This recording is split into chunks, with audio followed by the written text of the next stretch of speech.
আসসালামু আলাইকুম। আশা করি সবাই ভালো আছেন, আমিও ভালো আছি আলহামদুলিল্লাহ। বাইরের ওয়েদারটা তো জাস্ট অসাধারণ। আমি তোমাদের একটু দেখাচ্ছি, বৃষ্টি হচ্ছে যদিও এটা একটু খুলে দেখাচ্ছি এই সাইড দিয়ে।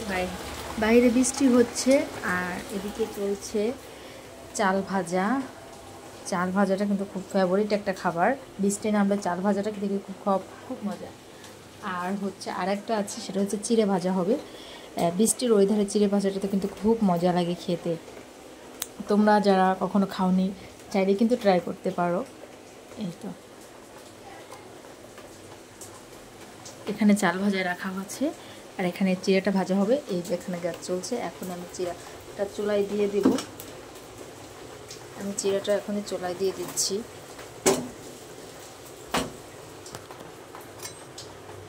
অল্প অল্প করে দিতে হবে, কেননা বেশি দিলে একটা প্রবলেম হবে। যদি আমার এখানে স্ট্যান্ডে এক হাত দিয়ে দিতে হচ্ছে, আমি এক হাত দিয়ে দিচ্ছি।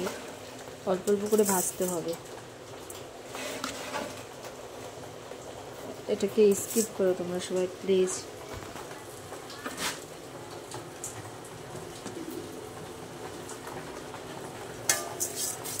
একটু নেড়ে নিচ্ছি।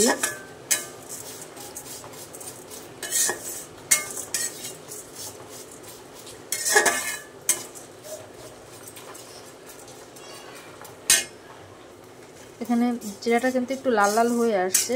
লাল লাল হয়ে আসলে কিন্তু আমি হালকা একটু তেল দিয়ে দেবো, কারণ তেল দিলে চিড়ের সুন্দর একটা ফ্লেভার আসবে। আবার খেতে কিন্তু খুবই মজা, দুর্দান্ত। তোমরা একটু ওয়েদারটা একটু চেঞ্জ হলে, একটু বৃষ্টি হলে তোমরা এটা ট্রাই করতে পারো বাসায়। এটা কিন্তু আমি কিন্তু পার্সোনালি এটা খুব পছন্দ করি। আর আমার পার্সোনাল জিনিস আমি আজকে তোমাদের সাথে শেয়ার করলাম।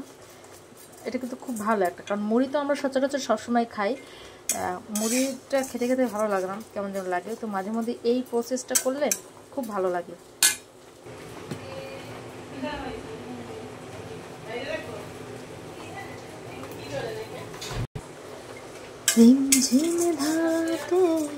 হ্যাঁ, এই তো হয়ে গেছে। এগুলোর মধ্যে আমি একটু সরিষার তেল দিয়েছি আর এটার মধ্যে আমি একটু সয়াবিন তেল দেব। যে দুটার টেস্ট দুই রকম, এটাই আমি একটু চেক করব যে কোনটা টেস্ট বেশি, সরিষার তেল নাকি সয়াবিন তেল। তো দেখতে থাকো।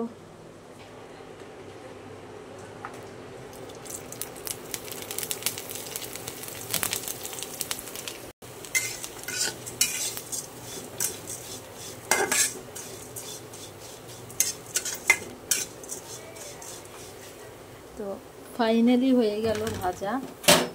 এটা আমি আলাদাভাবে ভেজে নিচ্ছি। মাই গুডনেস, চুলা বন্ধ করে দিচ্ছি।